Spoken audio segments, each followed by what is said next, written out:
Hi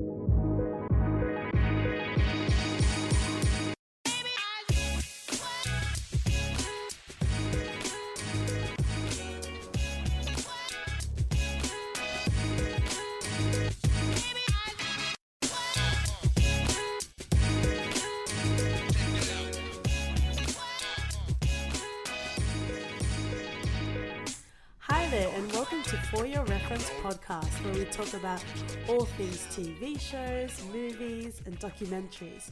Today, we will be talking about the History Channel's epic show, Vikings. So, very exciting. This show has been out since 2013 when it debuted, and it's been out for 5 seasons. So we thought this would be a really good time because they wrapped up on season 5. We've just finished Vikings season 5. Yes, we have. And it has been the most beautiful love story ever since Twilight. I wouldn't put it my way. It's a common thing. It's what the kids are saying. Oh, yeah? Yeah, kids 10 years ago. I don't know what the kids are saying now. I have no idea. Yeah, I wonder what... Well... We're not the meme podcast. We're not the young meme podcast. So probably go click over somewhere else. I guess it's safe to say that there will be spoilers in this podcast. If you haven't tried watching Vikings, where have you been? Hello, welcome, but where have you been? You need to get onto it. So definitely there'll be spoilers today. If you haven't watched it, please go and watch it. Leave your children alone, leave your girlfriends alone, leave your boyfriends alone, and watch the show. And then once you're done watching the show, come back to the podcast and have a nice little chat with us, because we've got all the banter here in regards to all things Vikings. So just to start us off, I'm going to give a very simple overview courtesy of Wikipedia.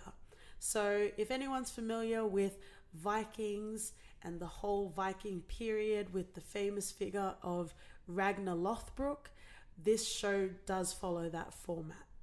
Okay, so season 1 is really the exploits of the legendary Viking chieftain Ragnar Lothbrok and his crew, and later those of his sons.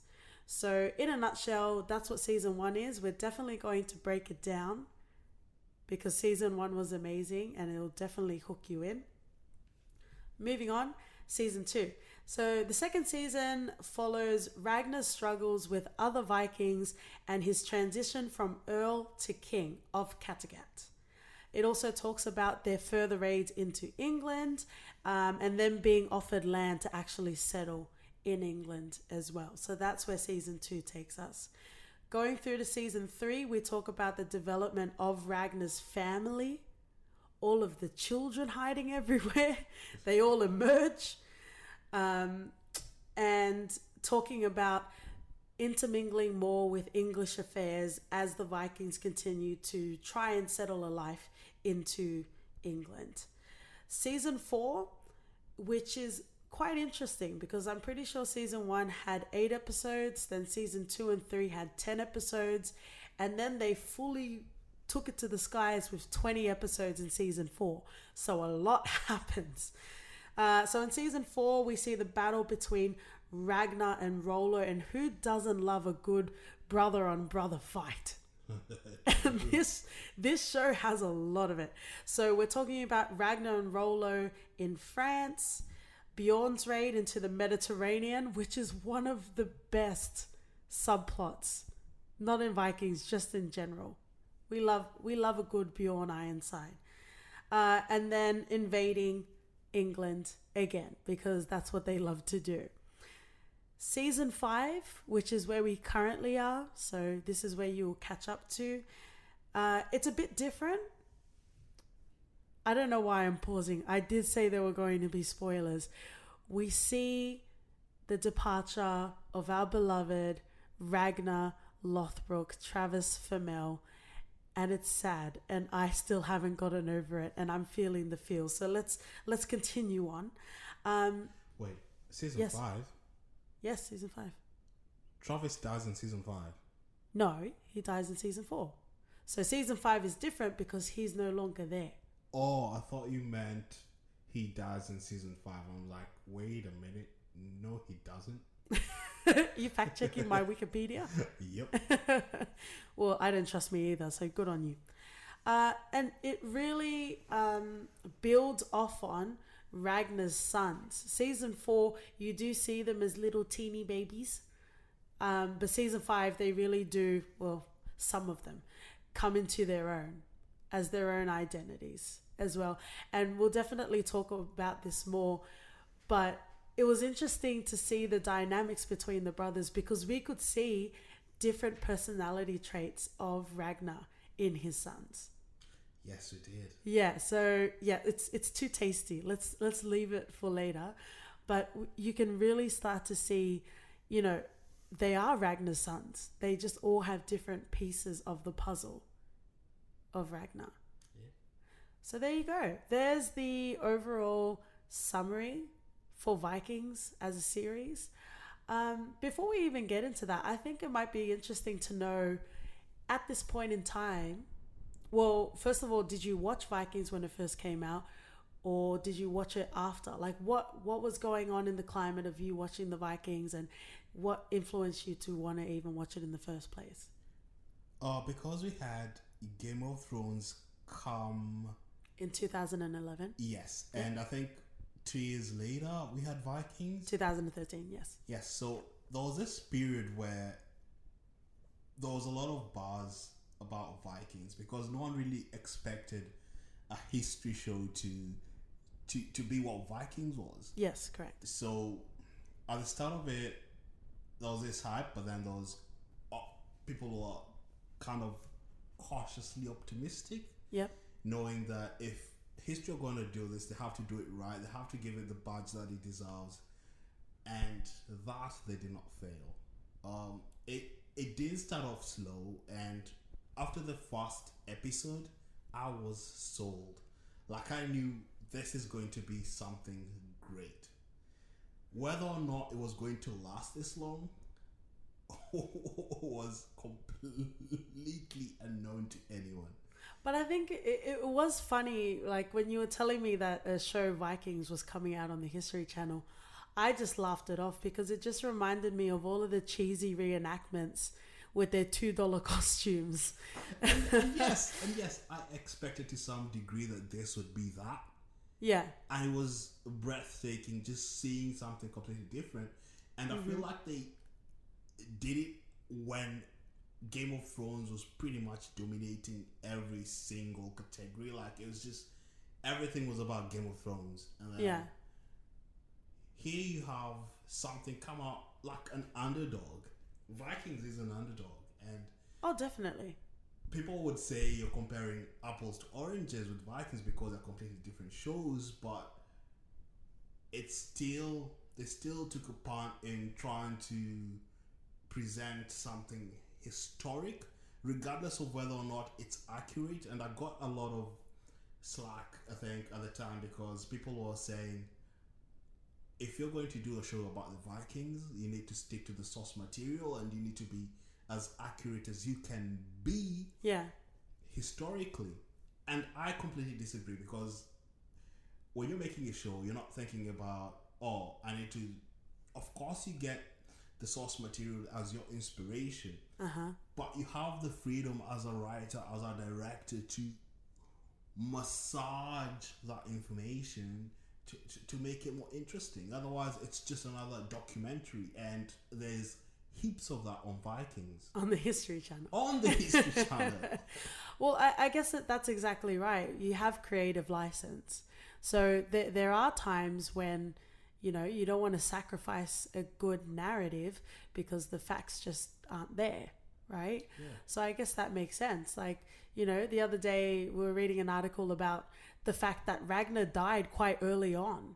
And, you know, a lot of the scenes, which I won't talk about now, but a lot of the scenes that were iconic to this show, to Ragnar's character and his sense of being and his whole majesty of a character, was in most cases Bjorn. Like, it wasn't even Ragnar, but it doesn't matter because in that show, in that moment, it served its purpose and it really made sense to what was going on at the current time in that story. I would argue that I feel like Ragnar died at the right time. I feel like if he continued being there, it would hinder the storyline because there's a finite amount of what Ragnar can achieve him as a person, and we've seen him through the journey from season 1 till the 4th season, where he gets killed off, and I feel like a lot of people expected him to be killed off earlier because there was talks of him not being there in season 3. I also feel like as well, he kind of, and this breaks my heart to say because you've seen me tear up over this beautiful man, Ragnar. I felt like they kept him on too long. I didn't care for his last few storylines of him running off and abandoning his family, and to me that was all a bit unnecessary. And then he had his little concubine giving him that good herb. I don't think that was necessary. Like, I get they needed to carefully and delicately transition the story from Ragnar into Ragnar's legacy, which is his sons. I get that they needed to do that, but I feel like they just handheld us for way too long. It got to a point where I'm like, okay, what are you doing? What are you doing to Ragnar? He's not at his full glory, but he's still here. What are we trying to achieve here? I feel like it's more geared towards the fact that Ragnar, they wanted to take us through the journey and to give us a picture of Ragnar's life coming full circle, because Yeah, he was battling with a lot of demons, he was. and by the time The biggest demon was named Athelstan. Ugh. Ugh. he Vomit. loved Athelstan, and the fact that you don't like Athelstan makes me love him even more. But that's why you started to hate Floki, because Floki didn't like Athelstan. No, Floki is a completely flawed character, in my opinion. Do you wanna finish off Ragnar, or are you all Floki all day now? Okay, let's just leave Floki for now. I see the rage in your eyes. But Ragnar's story is so intricate in the way they set it up, and there's so many nuances around it. Ragnar was constantly battling with the gods. Like, who's the true god? Is it the Christian god? Is it Odin? Is it the Viking gods? And I feel by the time he died, he had gone back to the Viking gods. Do you think so? I feel like he did. Well, he didn't truly believe. I think he I don't think that's throughout- necessarily the case. throughout- I think Ragnar is a good example of the new age or the next generation of Viking, where he didn't necessarily just accept the Viking world for what it was. Even in the first season, where you had the first king of Kattegat, and then you had little old unassuming Ragnar wanting to explore and raid different worlds, and he was told not to. And what did he say? He said, "Screw you guys!" And then he went off into the night and raided unauthorized in a different territory, right? So I think that was just Ragnar's nature. He wasn't just going to accept tradition. remember when he was in the last of his scenes when he was strung up in a cage and ready to be dropped down in a pit of snakes. I don't think I'm ready to revisit that. Well, Season 5 makes you revisit that, by the way. I am still not over that. well, there was some reference to him calling out to the gods, right? Yeah. Mm-hmm. And what does that tell you? Like, it feels like to me he came to the, well, at least in the moment of his dying, like he thought, oh, I might as well, not I might as well, but maybe he was just scared. But Ragnar wouldn't be scared of death, because that would be... If he was Christian, he would be. If he was Viking, he would welcome it. Well, yeah, and he mentioned going to Valhalla, so I'm assuming he embraced it. I just want to believe that we live in a world, well, a fictitious world, where Ragnar is sitting at the halls of Valhalla, feasting with everyone he killed to get there. Yeah, let's not even talk about. Speaking of, I want to digress for a second. Speaking of wanting to die a glorious Viking death, um, what was his name? The one that claimed to be Ragnar's son. Magnus. Yeah, Queen Winthrop. Yeah. That only actually, let's talk about it. So she came out of nowhere and there was a whole sequence where she needed to be saved. And there's a scene where she urinates on Ragnar. And it kind of cuts the scene from there. Do you or do you not believe that they had sex and that is his actual child? They did not have sex. Not at all. Were you there? Yeah, I was there. But Ragnar wouldn't lie about sleep. Well, he would, but he was open when confronted with Lagertha and Oslog. Was Oslog alive at the time? Yeah, Oslog was still alive. Yeah. And he was like, no, I didn't sleep with that lady. But I feel like if he did, he would have said. Yeah, but Lagertha didn't find out about the affair with Oslog until she put herself on a boat and showed that quite prominently she was with child. And that's when she found out. She didn't find out at the time. Well, Ragnar didn't hide it. I think that's where Bjorn stepped it up a level. Because he's a dick to women. I love me some Ironside, but he's a fucking dick. Yeah, he took that from Ragnar. Exactly. So, for all that it's worth, Ragnar does make the show. And even though he wasn't there for season 5 up until the end, but again, super spoiler town over here. Do you feel that, you know, The Office, like when Michael Scott left and The Office just took a different tangent? It wasn't necessarily bad, just it was different. Do you feel like the Vikings did the same thing once Ragnar left? Like, I don't think so. Were you sitting there thinking, oh, that is not the Viking that I started watching and it just feels empty now? Or not empty, but completely different from what you started enjoying from season 1. No, and it might just be the nature of the shows because Ragnar was Vikings, right? He encapsulated the show. Even though he wasn't there anymore, his legacy, not just his sons, but even his influence lived on when he was gone. But the difference is, even though Ragnar was no longer there was still a whole slew of characters that had dimension, that had substance, that could carry the story along. Yes, I miss Ragnar, but even at that point, they kept him for too long. So I was excited, and you could see, Bjorn's been around, little baby Bjorn, since the start. And then you've got Ube, I think is the oldest one. Yep. Then probably Hitzvak, and then you've also got Ivar, yep. right? And then Sigurd, who died. I remember I was looking at a picture of all of them and I'm like, who is this? Oh, it's Sigurd. Snake in the eye. Snake eyes. And before, when they were having kids and Sigurd was born, and there was this, I think the seer said that you'll have a son with a snake or a symbol of a snake, and when they saw that, I felt like Sigurd would play such a big part in this. So did I. And for him to just die so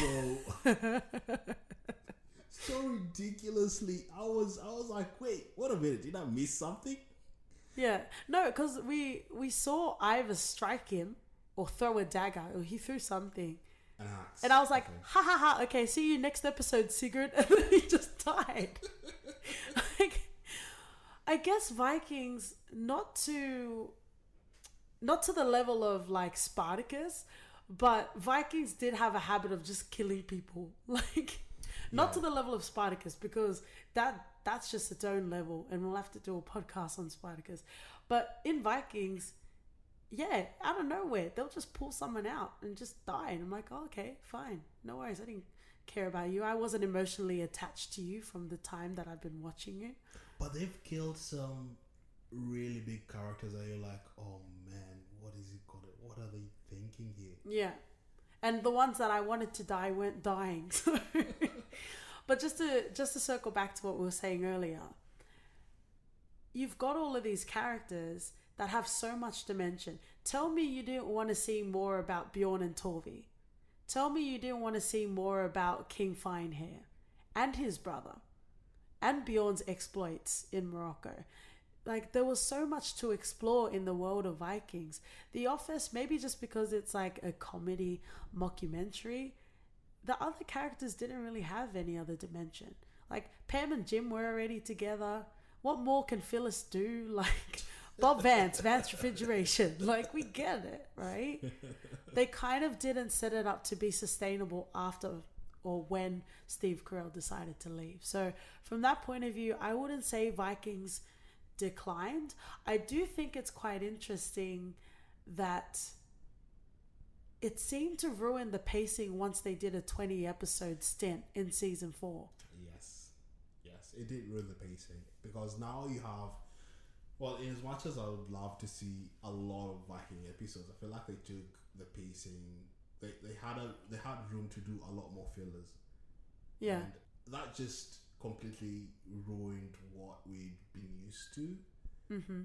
Because there are episodes where we didn't watch season 4, I think, from start to finish without taking a break. I think we took a couple of breaks before we went back to it. I think that's where our love started to just fragment a bit, and that says a lot because Ragnar was still in the show.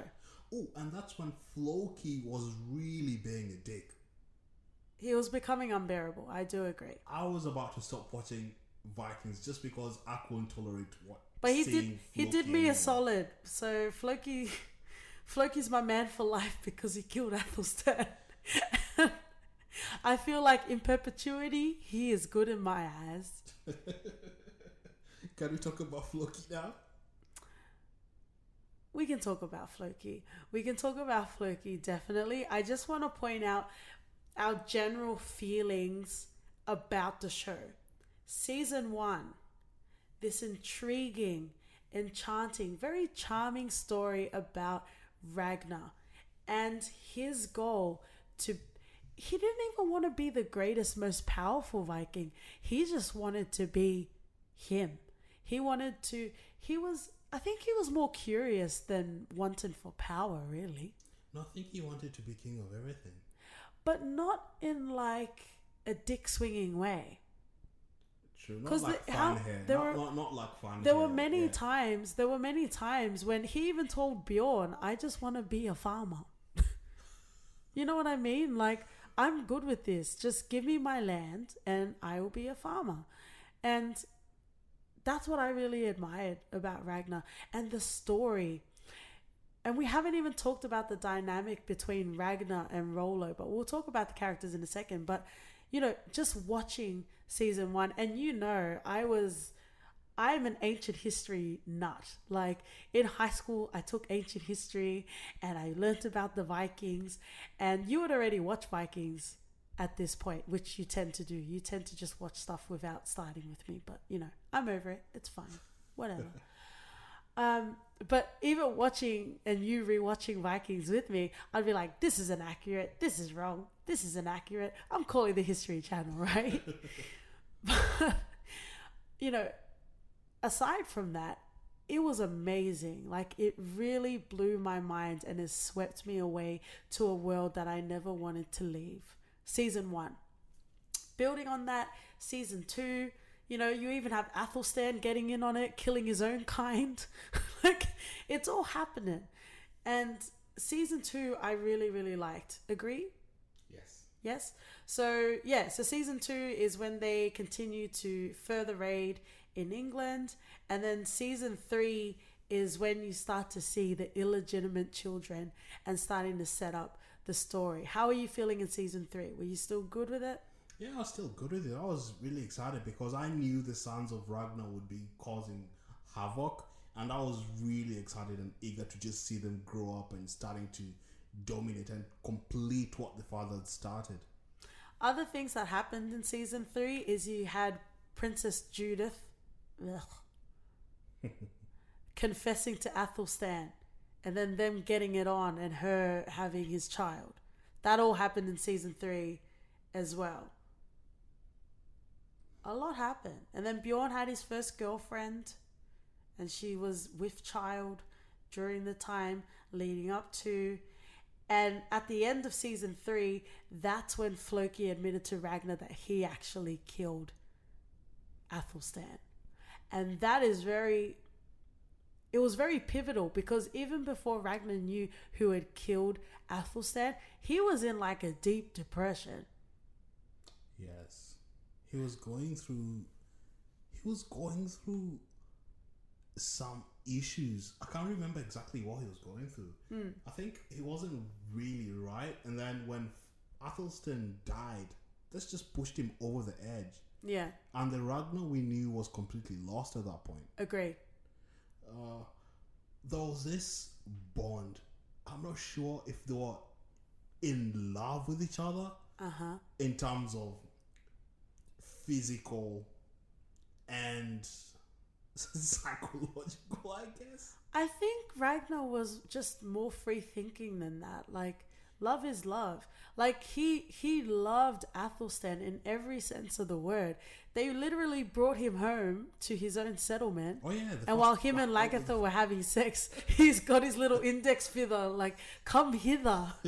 Come on, little Christian man, let's corrupt you with our ideals. Yeah. So, but that has nothing to do with, like traditional roles of sexuality. He's just like, hey, you're a cool dude. I don't think Athelstan's a cool dude, but Ragnar's like, hey, you're a cool dude. Come and lay in my bedchambers. Come and tell me what's going on in that beautiful mind of yours. He was just free and open. And that's how he was with everything. He was free and open. He had curiosity. And by God, let him explore it. Right? Yeah. So that's season 3. And then season 4, I still think the starting of season 4 was great.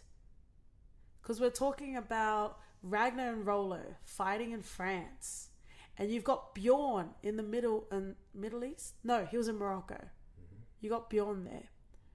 That was quite a good season. And it started off very strong, but I think it started to get like a bit... The pacing was ruined, essentially. Yeah, so you've got Bjorn going off on his little adventures. And it's amazing. And it's great. And I was really enjoying season 4, but I think the pacing just got in the way, to be honest.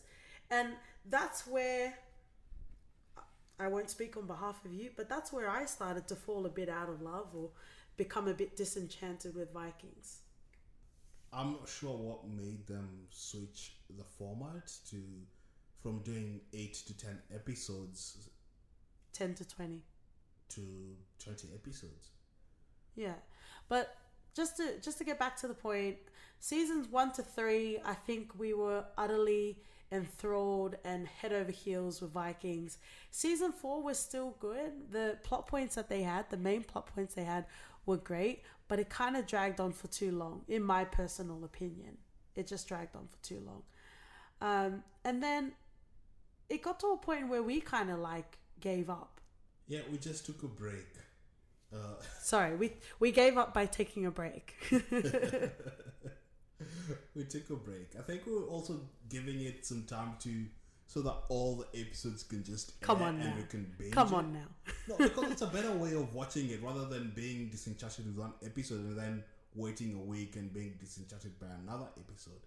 So waiting for all the episodes to air so we can actually just binge through it.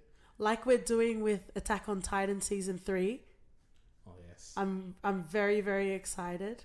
I'm very, very excited because that's what we're doing. We're banking it all up. We watched the first episode of season 3 and it was literally 15 minutes recap and 3 minutes of singing and then 2 minutes of new actual animation. So we're not doing that to ourselves again. But going back to Vikings, the reason why I wanted to point out our feelings with the journey and the show of Vikings is, you guys might be in a very similar position where you've started to watch it and then you're kind of like, ugh, I don't know. Like, how many times do you want to go to England? Like, really? We've seen this, right? So I just want to point out to say, so we gave up nearing the end of like season 4. And then once season 5 was out, we picked it up again. And then we slowly were watching season 5. And then in quick succession, it was episode after episode after episode. Shut all the curtains, close the doors. This is what we're doing today, right? Yeah. And by God, once we got to, I'm getting chills now. Once we got to the finale of season 5, it was worth it. The payoff was worth it. Season 5 was one of the best seasons of Vikings, I would say, in my opinion. And the reason why I would say season 5 is one of the best seasons is because we are fully invested. And so many of our beloved characters from the start come back. We didn't see Rollo for who knows how long, and he turned into an old grandpa. But we saw him again in this season. And we see so many characters that we've loved from so long reappearing in this season. Yeah, they showed Ragnar as well. Towards the end, talking to Bjorn. Season 5 was absolutely amazing. And I know you're hesitant to say that because, you know, if not Floki, then who? And who was Ivar the Boneless? I think you just had enough of him in season 5. And again, I think that's just the pacing issue. They had 20 episodes. But he, and we will go through the characters, but he became just anything. He became anything the story needed to be. And I think that became a bit much to carry for the show. But I really enjoyed it. I enjoyed seeing Ragnar's sons grow up. I enjoyed seeing how they interacted with each other and how they strategized for war. That was quite interesting as well. And I don't know, seeing Rollo again, it was amazing. And having that, and seeing Lagertha, but she was still in the season as well. But before we talk about the characters, can we just talk about all of the Ragnar-esque moments of season 5? So when we pick up and we find Lagertha again, there is this sequence where through a vision, she actually sees Ragnar's final moments of life. At first, I didn't realize what was going on. Throughout the season, we were talking about Ragnar, and you could feel this reverence in the air when you were watching the series, and you're like, what will become of his sons? You know, what will his legacy be?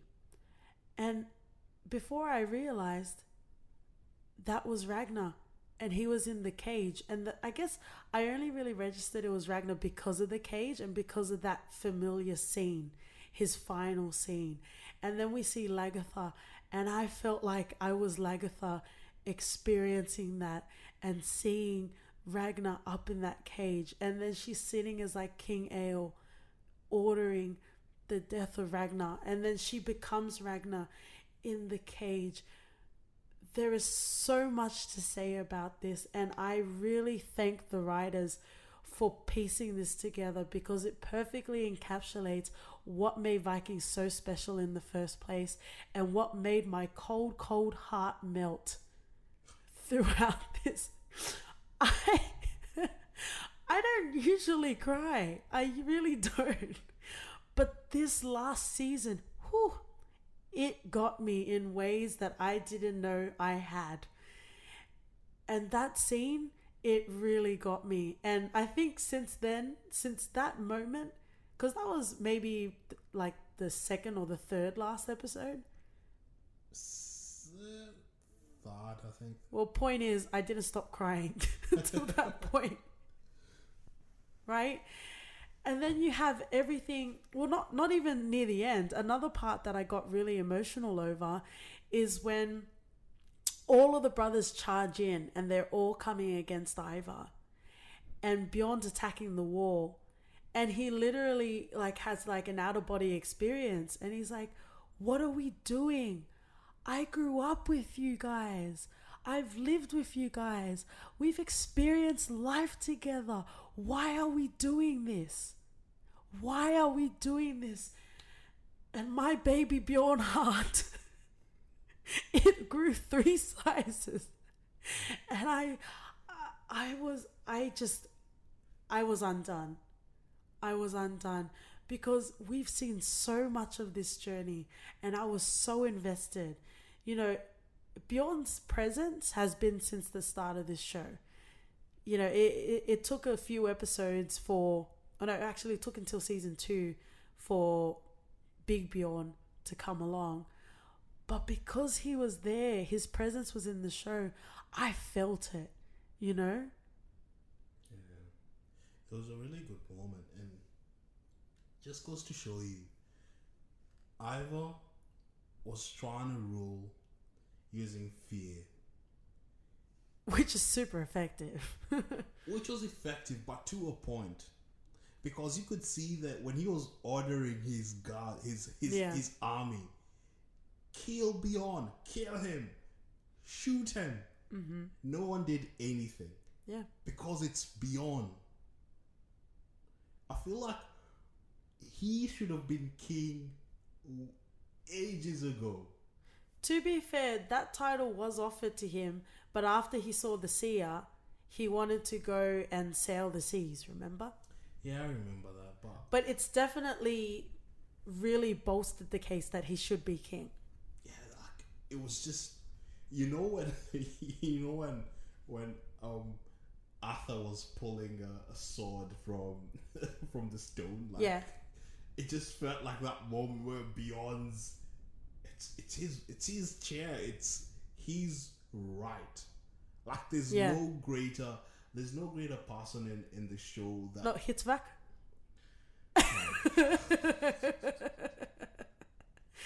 At least Hitzvak did play a role in bringing an army to fight Ivar. Yeah. Like I was wondering what Hitzvak's role in this show was. Mm-hmm. Seeing as when they killed off Sigurd, who was a better warrior than Hitzvak, I was like, oh, wait a minute. If you're getting rid of anyone, I'd be getting rid of Hitzvak rather than Sigurd. You know? Yeah, but that wasn't the reason why Sigurd died that day. Yeah, but he made a shitty joke like any sibling would say, and that's why he died. But let's go back to Bjorn. Let's finish off the series. Okay? So, definitely, he should have been king from the start. But this Bjorn isn't the same season 3 Bjorn, season 4 Bjorn. He's really lived in it. He's really understood the plight of what it means to be the king, what it means to grow up with people and actually want their best interest. Even when they were charging the town, he's like, hey, no, we just want Ivar. Let's stop fighting each other. We just want Ivar. But after killing a couple before he started well, you've got to, because they're charging towards you, right? Yeah. And then we get to the ending scene where it all comes full circle. All of the panties for all of the fandoms of Vikings just dropped in that moment. Just like my mouth, just like my eyes. Oh, wow. Are you right there? I can't deny the way I feel, okay? But you have that dream fantasy sequence of him sitting on that rock with his lovely fur and Ragnar's sword, and you hear this voice of comfort. And I'm like, oh no, History Channel, you're not doing this to me again. And I'm like, okay, because we like to watch with subtitles, right? So the subtitle was Ragnar's voice, and I'm like, oh, you're not gonna do it to me. The voice is enough. My cup spilleth over already. I don't need any more tears, right? So it just said Ragnar's voice, and he's talking, and we're calling back all of the moments that Ragnar and Bjorn have had together, and then cut to Ragnar right behind Bjorn, having a very beautiful moment. It was so beautiful. I felt like we shouldn't have even been watching it. It was so intimate and it was so private and it meant so much. Even to me. It meant so much. And I was already gone. I told you, since we saw that sequence of Lagatha seeing his final moments of death, I was already gone. I was done. Put a fork in me. I'm done. Right? So, and then it gets to literally near the end of the show where at this point Bjorn doesn't know that Lagatha's still alive, and she emerges from the crowd with Ragnar's sword. That was a really amazing moment. It was so touching in every way. And the caption was, "No one will ever forget the name of Bjorn Ironside." Tell me that's not a great way to end the season. Yeah, it is great. It is great. But you know what a better way of ending the season was? You're going to say something ridiculous? No. Ivar sitting in the back of the cart being driven off. Sorry, I forgot.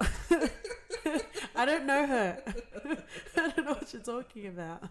That was a good moment because I know Ivar would come back stronger in season 6 because there's no way this ends here. Well, we definitely need to have a separate podcast episode where we talk about slippery characters with no sense of morals, because that's Ivar, right? Can you think of the other character that I'm thinking of? Asha from Spartacus. Asha from Spartacus. Yeah. Can you imagine having a conversation about these sorts of characters? Undone, right? Yeah. But yeah, I completely forgot that was the last scene, and I will continue to forget that was the last scene. I refuse to acknowledge it. So let's dive into the characters of Vikings and their character development, if they had any.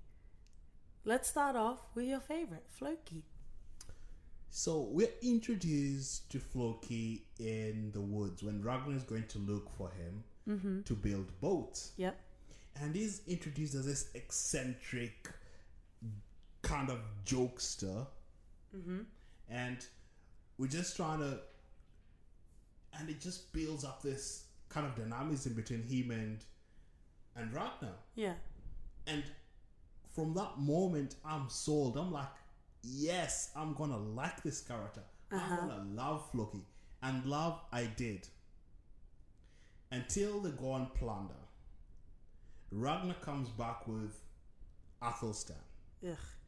And we see Ragnar build this weird relationship with Athelstan, and Floki is by the sidelines because Floki has always seen himself as, oh, I'm Ragnar's closest friend. I'm Ragnar's whatever it is he thought he was to Ragnar. Yeah. That was so sacred that Ragnar couldn't have more than one of that. But again, without the conventional ties of sexuality, Floki loved Ragnar. I think Floki was in love with Ragnar. He was in love with Ragnar. Probably not enough to tear Lagatha away from him, but I think he was just praying for that moment. He loved Ragnar in every sense of it. And Floki was quite religious. He saw Ragnar as a god. Too religious. And I guess that's something interesting. When he started to get jealous of Athelstan, and he kept voicing his opinions about Christianity, do you think that was because he was so religious, or you think he was just a jealous little baby? I think that he was just a jealous little baby. But we do love a jealous little Skarsgård baby. Yeah, but Floki, and I get this from a writing perspective and a storytelling perspective. That Yeah. Floki has to go through the motions. He can't be this jokester that he's been introduced as for the entire show, and they need to add some more depth to him. And the depth to him is him having this overly familiar relationship with Ragnar. And Athelstan just tears that away from him, and he feels like he needs to do everything to regain that trust and that relationship. And the more he tries, the more he keeps pushing Ragnar away. Because it reached a point where Ragnar didn't even understand what Floki was anymore. But arguably, Floki didn't understand what Ragnar was anymore. True, but I guess they just grew apart, really. But looking at it through the lens of the protagonist, which is Ragnar, we couldn't understand what Floki was anymore. But Ragnar started to neglect Floki. Like, yes, rightly so, because all Floki would talk about his religion, and that pissed the hell out of Ragnar. I guess Floki's that one uncle in your family that just doesn't stop talking about religion. Everyone has one. Oh, we have other type of uncles. Oh my! Tune in next week. Well, I'm just saying, he became so monotone in his interaction with Ragnar, and that's what separated them. If he wanted to be more progressive, if he tried to at least understand why Ragnar was trying to explore and was trying to expand his knowledge, then he would have been closer to Ragnar than anyone. More so Athelstan. If Floki saw Ragnar as a Norse god, why would he allow him to explore? You are literally a god. Why would you? Why do you say he saw him as a god? I don't think he saw him as a god. You agreed with me like 2 minutes ago.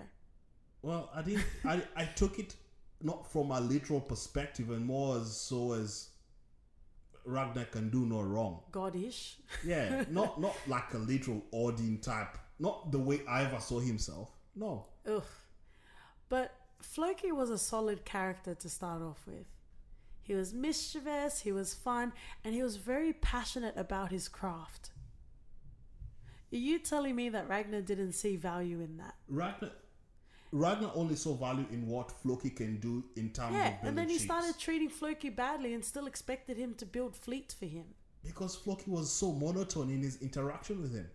Oh, the gods have said this, and this is what we will do. We will not stray from the line. We will not be curious, because I, Floki, said so from Odin above. Rah, rah. I think Ra is an Egyptian god, right?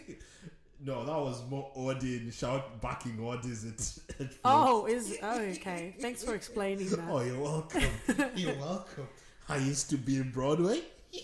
Yeah, it's annoying, but I still feel like it's within character. Him becoming complacent and wanting to plot for Athelstan, it made sense for his character. It's Him not like killing he changed Athelstan overnight. was within character. He became deranged, so yes. No, that was... He had a vision. He was told to go and spill blood. He killed Athelstan like a bitch. Okay, so if he killed him like a gangster... Not even a Viking kind of... Like, he went to Athelstan while he was sleeping or something. It just... Yeah, because to Floki, he's the lowest of low. And to everyone else in the world, Athelstan was the lowest dirt on your shoe. And once Athelstan died, Ragnar knew. He knew. There was only one person stupid enough to do it. Or brave. I think you meant to say brave. No, stupid. Because Athelstan symbolized so much in the Viking community. Yeah. And let me put it this way. Let's just take it as if this was a real occurrence, like this really happened, and there was an Athelstan in that community. Mm-hmm. If Athelstan had remained alive, the Viking community would still be alive today. Bam. Okay, I didn't know this was a podcast of dreams and delusions. Did you want to send me a memo or? He would have played a big part. He would have played a big part in making the Viking community knowledgeable to survive. It went both ways, because then he became an informant to King Egbert. And he was feeding information about the pagans, as they like to say. He was more Viking than English. But what I'm saying is, you're saying that he did them such a favor, but he also did the Christians a favor by sharing all of the information with King Egbert. Because knowledge is to be shared. Oh, is it? Yeah. I don't even know how you find time to do this podcast because you're so busy being the president of the Athelstan Club. Oh, I'll be printing t-shirts. You'll just buy them yourself. Yeah. So Athelstan and the Floki dynamism, and I get it, jealousy, rage, whatever it may be, that might push someone to the edge to commit such a heinous crime. It just made even Ragnar weird. Like, I didn't understand what Ragnar was towards the end of his life in Vikings. It's just so. But even after, there is more to Floki, as much as you try to deny it. There is more to Floki after he killed Athelstan. He was at a low. Ragnar was ignoring him. In whatever capacity. Maybe he didn't see him as a god, but he really looked up to Ragnar and he was in love with Ragnar. And in his eyes, Ragnar could do no wrong, up until obviously when he started to go wrong in his eyes. And everything started to unravel. And his wife and his child died. Right? That would throw anyone off the edge.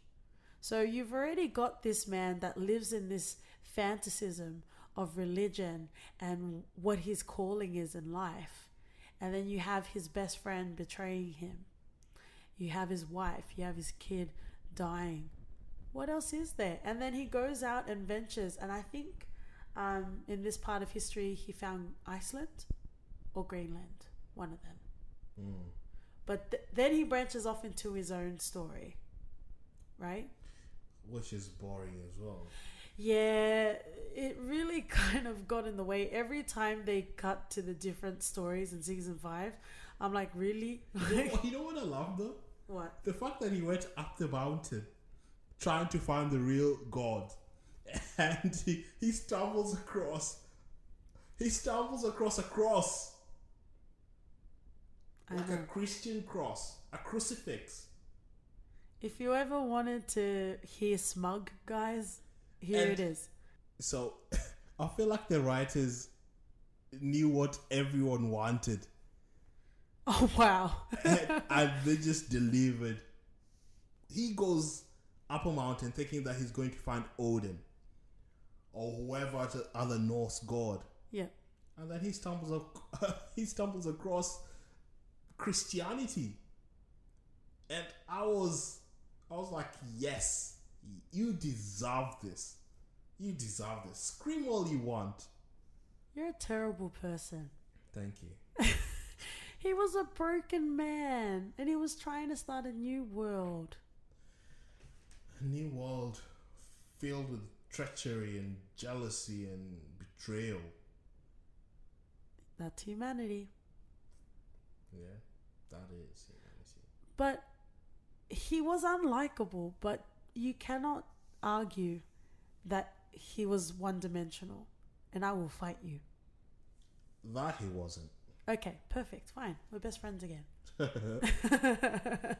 So what I'm expecting from Floki in the coming seasons is he will take over the role of the seer who was killed by Ivar. I would really love to see that. And because they've they've shown us that Floki can see. Essentially, yeah. I'm pretty sure the seer did say it to him. Yeah, and he would be greater than him. Like, he would surpass him. So I'm thinking Floki would get that role and go back to Kattegat after that. It's always going back to Kattegat. All roads lead to Kattegat. So that will be interesting. And I feel like that's what would win a lot of people back to Floki's side. I just love him. I think he's great. I think he was misled by his own naivety, but you can't penalize him for that. He was out in the big world trying to make it. You can't blame poor old Floki for that. True. And he had such tender moments with baby Bjorn and even big Bjorn. And they were close with Ivar as well. I wonder what side he would take though, Ivar or Bjorn. Oh, Bjorn, come on now. Come on now. It's not that clear cut. And what I would find interesting is who would follow Ivar out of the city? Because he's got no power now. Like, why would you follow him? But he's the son. He's the son of Ragnar. He will get following regardless. Yeah, of and where then he goes. you've got other sons of Ragnar as well. He's ruthless and he's powerful, but at this point in time, he got nada. But he's smart. Yeah, but he's smart with nada. No, he's won wars. People will follow him. I feel like a lot of Kattegat is not his time. People would follow Ivar more than they would follow Ube or Hitzvak. Mate, that's why we're not talking about Ube or Hitzvak, because they're not worth time. You know who we haven't talked about as well? Jonathan Rhys-Meyer's character. Oh, we wow. have not mentioned him at all.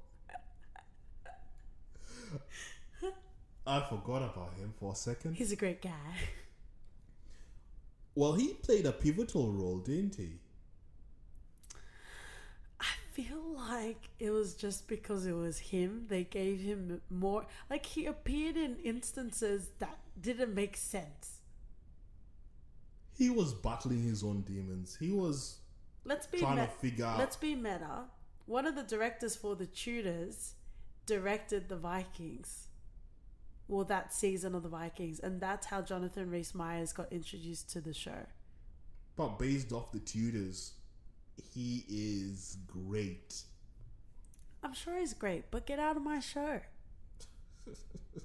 And can anyone seriously believe that Jonathan Rhys-Meyers was a priest and he was chaste and he practiced abstinence? Well, he clearly didn't practice abstinence. Because he had to... Now I'm getting confused whether it's this or Young Pope. Wasn't he lashing himself with thorns? He was. He was at confession and he was thinking of a woman. And then he didn't lash himself. He ran through a field of thorns to punish himself.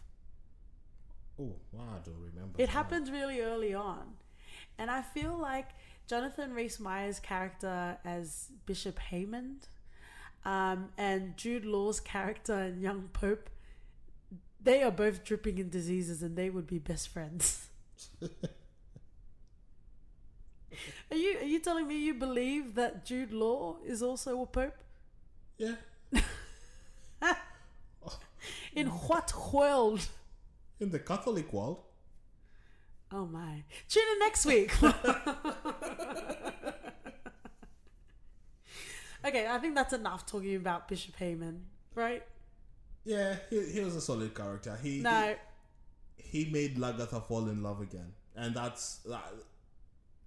Okay, alright. That's a special thing. I love Lagatha. She is a queen in literal senses in the show, but just with her big dick energy, she is amazing, right? But I really felt like they just jostled her around to keep her in the story, because you had Astrid and then you had those two earls, and I think where they failed with Lagatha's character was just mismatching her in like romances. And she even got with King Egbert, but I think that was more of a strategic play. But it just shows you, as a woman, you had to do a lot of that to get ahead. And as a woman, I'm giving you my womanly opinion. But she could hold her own, definitely. Yeah, I know. She wasn't reliant on any man. Anything she did was calculated and strategic. So she's one of the strongest woman characters we've seen in a show for a long while. I agree, but I feel like they kind of could have just left that. And she doesn't have dragons, so there you go. Is that a Game of Thrones reference? Oh my god, yes it is. Okay, OTRR Martin. Oh, goodness me. You're welcome. And we found out today that George R.R. Martin is the same age as Samuel L. Jackson. Yeah, wow. What kind of a world is this? Yeah, looking forward to that season finale of Game of Yeah. Thrones. Let's talk about Rollo. Rollo. He's been quite an interesting character. Yeah. And we were introduced to him First episode. first episode, Yeah. yeah. And you could tell that he wasn't really that close to Ragnar. Like he wanted what Ragnar had in Lagatha. Ooh. There was a reference in season 5 that perchance Bjorn is Rollo's son. Yes. Not even a reference. They said it. And I believe it. What? Oh, Lagatha slipped, man. yeah, she probably did slip. But do you genuinely, do you really think that Bjorn is the son of Rollo? Yes. I think it could make sense. It makes perfect sense. And that's why Rollo felt like he could have Lagatha. Just whenever he wanted. Yeah. Because they thought they shared this son and they're keeping it a secret from Ragnar. I'm not entirely convinced, or maybe it's just because it ruins my perfect vision of Bjorn and Ragnar together, father and son. No, but I truly believe it's Rollo's son. Okay, so let's go along with that Rollo is the true father.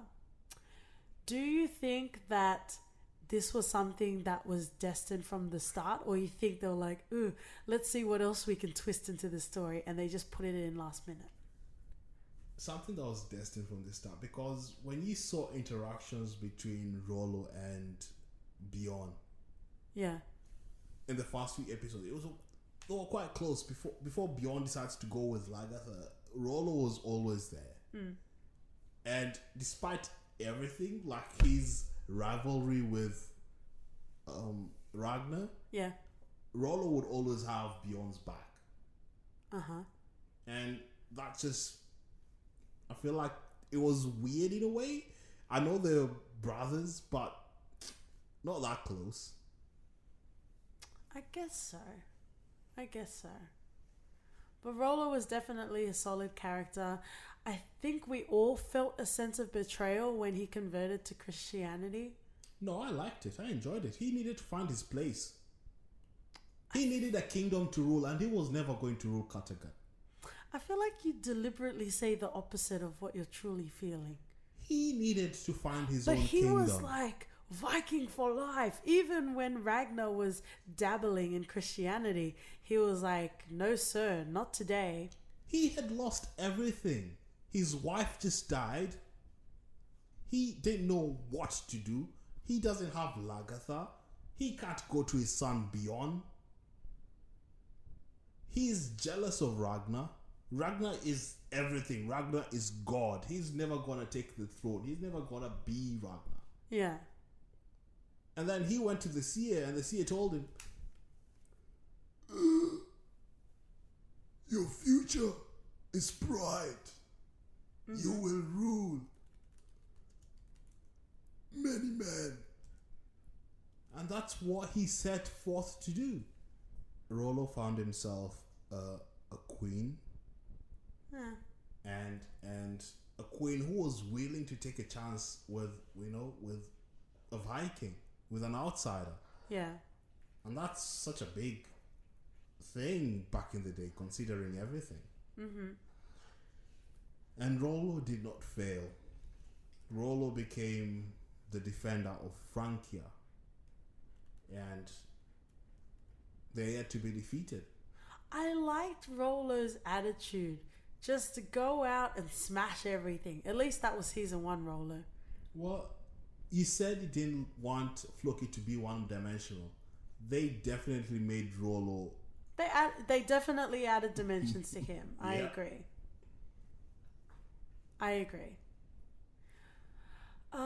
Before the time runs out, which it probably had, but we'll wrap this up shortly, I really want to talk about Athelwulf.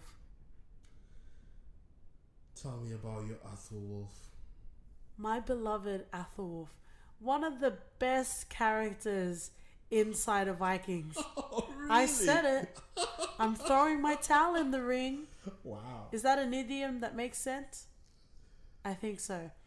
Athelwulf is everything that's amazing about England and the exchanges that they have with the Vikings.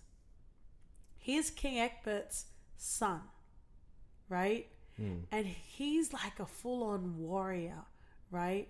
He goes out in the front lines and he fights amongst the Vikings. He's smart. He knows when to concede. He knows how to strategize. And he had all of the makings to be the best king ever. Yeah. Until he died out of bee sting. We will not speak of that moment. That moment will be erased. That did not make any sense. Like, he's way to kill off a character. Like, it's just ridiculous. 1 second is there, sitting on his desk. The next minute he's dying with his face all swollen up out of one bee. Let's not forget. I don't get it. Let's not forget the times. People died quite easily. But out of one bee, I've been stung by a bee, and I'm still here, and I didn't get any kind of treatment. Do you want a medal? Yes. No, because then you also had the diseases spread in Kattegat, and Bjorn had a sister, and the sister died during that disease. People True. died quite easily, but Athelwulf was such a solid character. One of my most favorite moments from Vikings involves Athelwulf, and I believe it's season 4. It's during the time of Queen Quinthrop, and they needed to save her, and she was in the tower. And you have this sequence of amazing, masculine, all-encompassing Athelwulf running through, striking all the people while he runs towards the tower. And right outside of the tower, there is this extra that just would not die. I'm pretty sure the direction was, slash each other twice and then fall on the floor and pretend you're dead so Athelwulf can continue to the tower. But if you guys want to have a good time, go back to that episode and look for it, because this extra definitely did not concede. He definitely gave Athelwulf a fight of his life. Yeah, definitely. Fine hair? Oh, fine hair. So what situation do we find it? Does he find himself in now? He's seen that Bjorn has become king. The promise is that once Bjorn dies, he's next in line and he'll take the wife. Oh yeah, but then what does that mean for Ube and Hitzvik? I'm not really sure. They didn't really discuss that. Yeah, I feel like Fanhair is just fooling himself. He's never going to be king of Norway.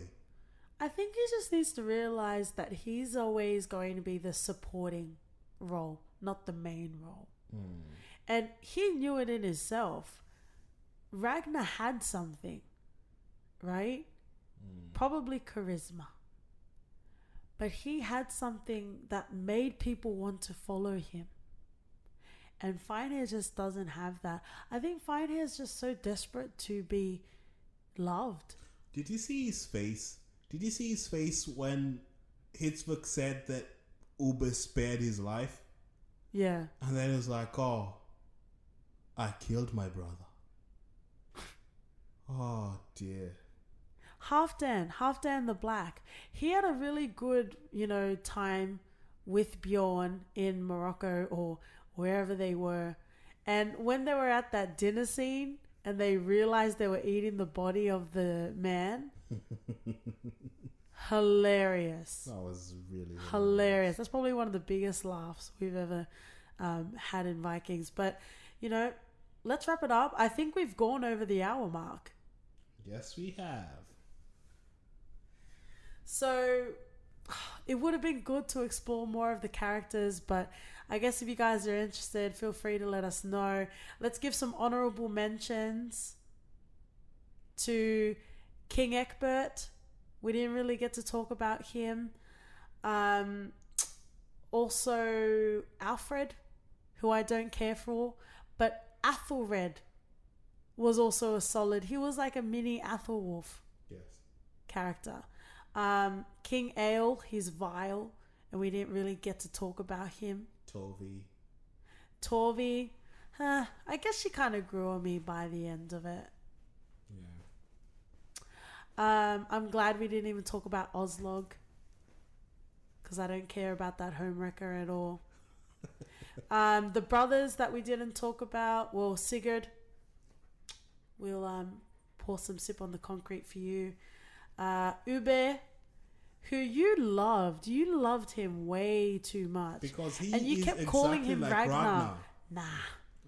Nah, he's Ragnar without his balls. He is Ragnar. Ube could not lead for shit. He had his idealisms. He's a natural born leader. Okay, let's talk about it. So in the world where Bjorn is still Ragnar's son, warrior, explorer, right? Then I guess the next oldest is Ube.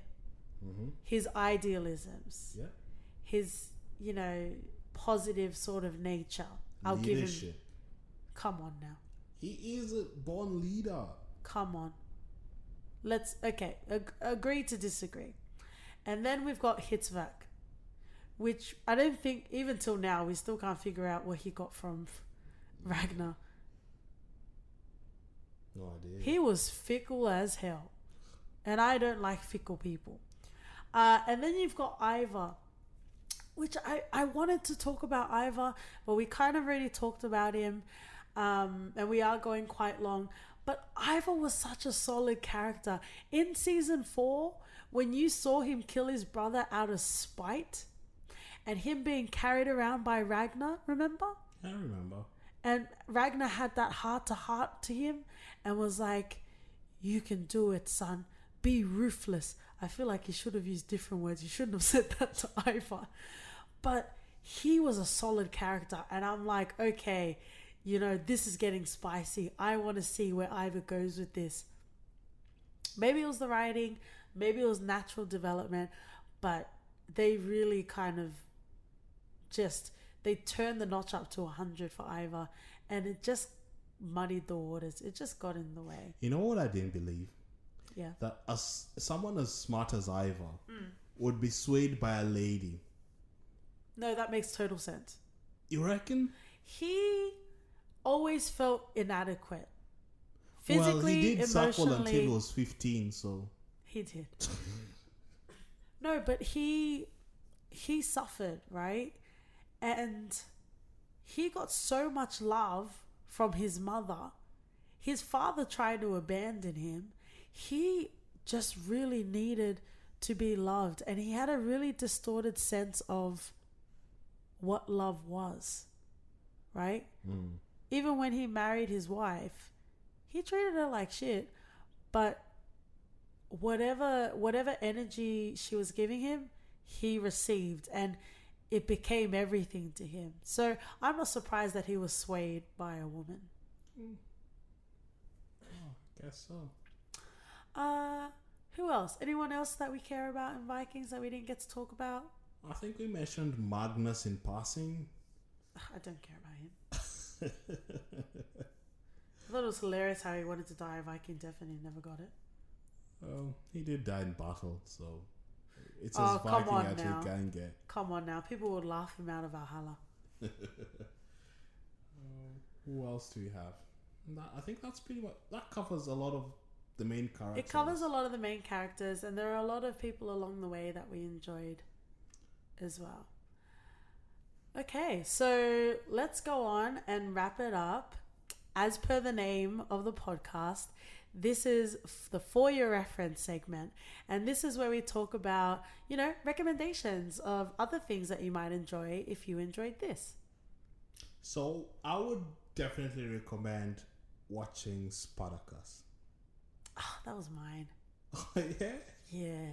Oh, we can recommend the same thing. I'll recommend it with Jupiter's cock. Oh, Batiatas. Once you get to watch Spartacus, you will appreciate a lot of this historic kind of shows. Like, it goes above and beyond.